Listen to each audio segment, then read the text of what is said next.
বন্ধুরা, আজকে ম্যাকডাসি ওলকচু ভর্তা করব। ভর্তা করতে একটু তেল বেশি লাগবে, রান্নাটা সর্ষের তেলে হবে।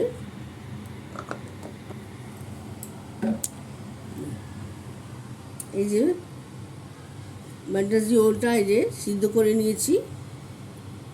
রসুন কুচি, আদা, লঙ্কা, পেঁয়াজ কুচি, টমেটো কুচি, ধনেপাতা, নুন, কালো জিরা ফোড়ন আর হলুদ লঙ্কা গুঁড়ো।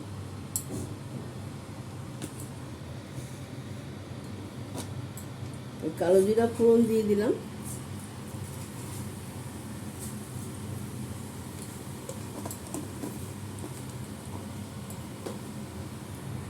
এই পেঁয়াজ কুচিটা দিয়ে দিচ্ছি।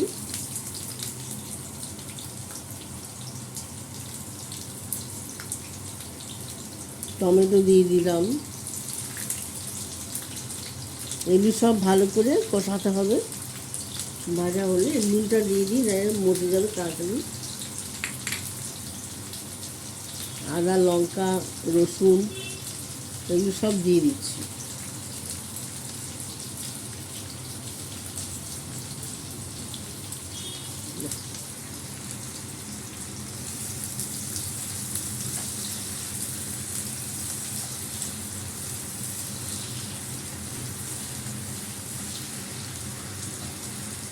ভালো করে কষানো হোক, ভালো করে ভাজা ভাজা হোক। এই যে কচুটা, ওই কচুটা দিয়ে দিলাম।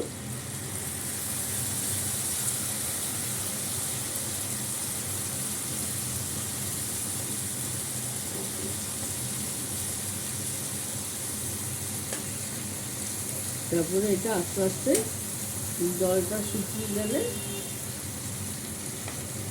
এই যে লঙ্কার গুঁড়ো, হলুদ গুঁড়ো দিয়ে দিচ্ছি।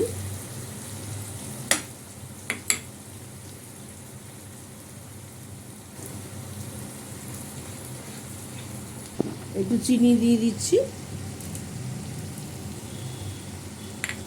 ধনেপাতা দিয়ে দিচ্ছি। দেখুন আমার ভর্তাটা শুকিয়ে আসছে, কড়াই থেকে ছেড়ে আসছে। তবে এটা আরও শুকাবে। দেখুন ভর্তাটা কি সুন্দর টকবক করে ফুটছে। ফুটতে এটা একদম শুকনো হয়ে যাবে। এটা রুটি দিয়ে, ভাত দিয়ে, সব কিছু দিয়ে খেতে পারবে। এটা খেতে খুব সুন্দর, টেস্টি। ব্লগটা এখানে শেষ করলাম। নমস্কার। লাইক, শেয়ার, কমেন্ট করে দেবেন। শুকনো করে একদম শুকনো করে ফেলবে। নাড়তে শুকনো হয়ে যাবে। শুকনো করে তারপরে ব্লগটা এখানে শেষ করলাম। নমস্কার।